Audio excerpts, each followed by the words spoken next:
पढ़ने का समय आ गया है। आप बताओ। हाँ, पीरियड लगने पर। और ये कैसे पता चलता है कि अब अगला पीरियड लग चुका है? बताओ। हाँ, घंटी लगने पर या घंटी की आवाज से हमें ये पता चलता है कि अब अगला पीरियड लग चुका है। तो अब ये कौन बताएगा कि आवाज को विज्ञान की भाषा में क्या कहते हैं? हाँ, बिल्कुल सही, बैठ जाओ। आवाज को विज्ञान की भाषा में कहते हैं ध्वनि। तो आज का हमारा प्रकरण होगा ध्वनि, और हम ध्वनि के बारे में विस्तार पूर्वक अध्ययन करेंगे। तो आज का हमारा प्रकरण है ध्वनि।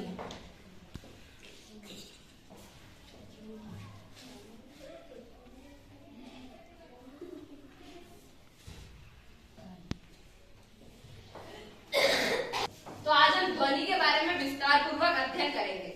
अब ध्वनि के बारे में पढ़ने से पहले हमें पता होना चाहिए ध्वनि क्या है।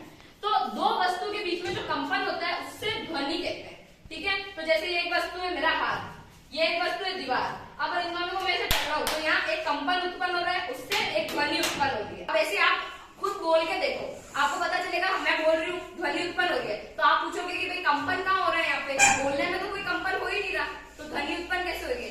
लेकिन आप बोल के देखो, जब आप बोलोगे ना तो आपके यहाँ गले में कंपन उत्पन्न हो रहा है, तो उस कंपन से ये ध्वनि उत्पन्न हो रही है, ठीक है। एक बार बोलो, हेलो बोलो, हेलो हेलो। महसूस हुआ? कंपन महसूस हुआ? तो ये कंपन से ध्वनि उत्पन्न हो रही है। हो गया ध्वनि को उत्पन्न करने का तरीका। अब हम देखेंगे कि ध्वनि आप तक पहुंच कैसे रही है, क्योंकि देखो मैं बोल रही हूँ तो आपको मेरी आवाज सुनाई देगी, लेकिन क्यों? क्योंकि हमारे बीच में एक हवा का माध्यम है। ध्वनि को गति करने के लिए हमेशा एक माध्यम की जरूरत होती है। तो जैसे यहाँ पे हमारे बीच में एक हवा का माध्यम है, हवा है तो आपको मेरी आवाज सुनाई देती है। उदाहरण देखते हैं, जब हम एक खुले ग्राउंड में अपने दोस्त को आवाज लगाएंगे तो उसको हमारी ध्वनि आराम से सुनाई देगी। लेकिन अभी ये बंद कमरा है, हमारा दोस्त अंदर खड़ा है, हम बाहर खड़े, हम उसको आवाज लगाएंगे तो यहाँ पे एक दिक्कत, मतलब आवाज थोड़ी देर से सुनाई देगी और थोड़ी कम सुनाई देगी। क्यों? क्योंकि जो ये हवा का माध्यम था इसके बीच में ये दरवाजा है, तो दरवाजे से थोड़ी रुकावट उत्पन्न होती है। लेकिन वहाँ खुले ग्राउंड में कोई रुकावट नहीं थी, बिल्कुल हवा थी, तो एकदम से तेज आवाज सुनाई देती है। तो ध्वनि का माध्यम, हवा जो है ध्वनि का सबसे सामान्य माध्यम है। अब माध्यम किस किस तरह के हो सकते हैं? माध्यम ठोस हो सकता है, द्रव्य हो सकता है, और गैस भी हो सकता है। गैस तो जैसे मैंने आपको बताई हवा है। ठोस कैसा? जैसे ये है, तो इसको मैंने बजाया तो ध्वनि उत्पन्न हो रही है, आपको सुनाई भी दे रही है, तो ठोस माध्यम से भी ध्वनि उत्पन्न हो सकती है। और कौन? द्रव्य। द्रव्य जैसे पानी, आपने देखा होगा जब पानी में से पत्थर मारते हैं तो आवाज आती है ना, टपक, ऐसी आवाज आती है ना, हाँ वो आवाज आती है। तो वो आवाज भी, पानी में भी ध्वनि उत्पन्न होती है, ठीक है। अब हम देखते हैं ध्वनि की कुछ विशेषताएं। देखो पहली दो विशेषताएं तो ध्वनि की यही थी कि ध्वनि को गति करने के लिए माध्यम की आवश्यकता होती है, वो निर्वात में गति नहीं कर सकती। अब दूसरी जो विशेषता है वो क्या है? मानव कान के बारे में। जो हमारा मानव कान है वो किस प्रकार की ध्वनि सुन सकता है? जो मानव कान है ना वो 20 हर्ट्ज से, हर्ट्ज क्या है मैं बताती हूँ। जो हर्ट्ज होता है, ऐसे लिखते हैं अपन, 20 हर्ट्ज से लेके 20,000 हर्ट्ज।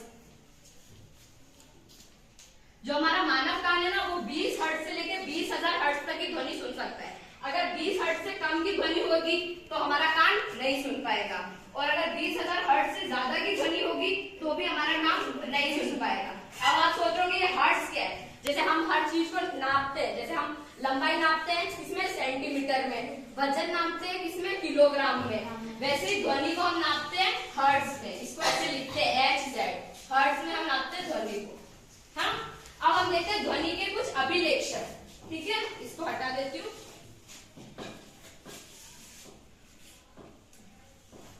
ध्वनि के 4 अभिलेखन होते हैं। पहला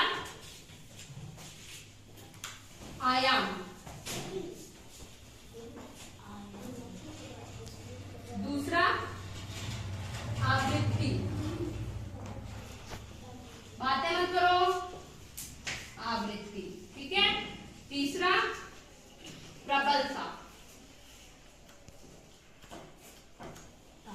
प्रबलता, और चौथा है तारत्व,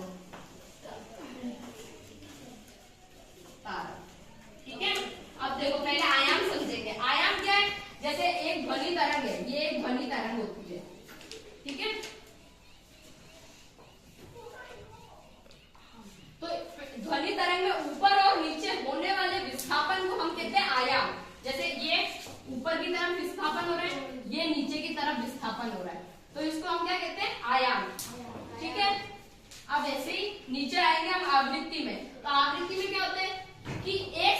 आपको पता है 1 सेकंड कितना छोटा सा होता है, तो 1 सेकंड में ध्वनि तरंग के अंदर जितने उतार चढ़ाव होते हैं ना, उसको बोलते हैं आवृत्ति। सिर्फ 1 सेकंड में, 1 सेकंड से ज्यादा, जैसे 1 सेकंड हुआ और उसमें 2 बार उतार चढ़ाव हुआ, तो इसको बोलते हैं कि ये इस ध्वनि तरंग की आवृत्ति है।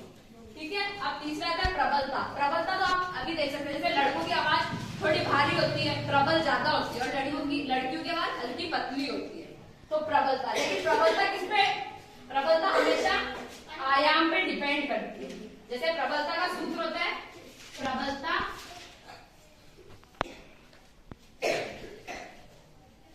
बराबर होती है आयाम के वर्ग के, आयाम के वर्ग के। तो जैसे आयाम हमने समझा ना अभी, तो अगर आयाम 2 है, आयाम 2 है तो प्रबलता कितनी होगी, 2 का वर्ग 4। हाँ 4। तो प्रबलता आयाम 2 है तो प्रबलता होगी 4। बच्चों इधर बातें मत करो, ठीक है। अब लास्ट आता है तारक। तारक क्या होता है, इंग्लिश में तारक को बोलते हैं पिच, मतलब तारक। अरे तो तारक में क्या है कि जैसे अपन जितना तेज बोलेंगे, जितनी तेज हमारी आवृत्ति होगी, उतना तेज तारक होगा। देखो इधर, जैसे अगर आप जोर से बोलोगे तो ऐसे ऐसे जल्दी जल्दी आवृत्ति होगी और तारक भी जल्दी होगा। लेकिन अगर आप धीरे बोलोगे तो तारक कैसा होगा, ऐसे, मतलब धीरे बोलोगे तो तारक भी धीरे होगा और तेज बोलोगे तो तारक भी ज्यादा होगा। सबको समझ में आया?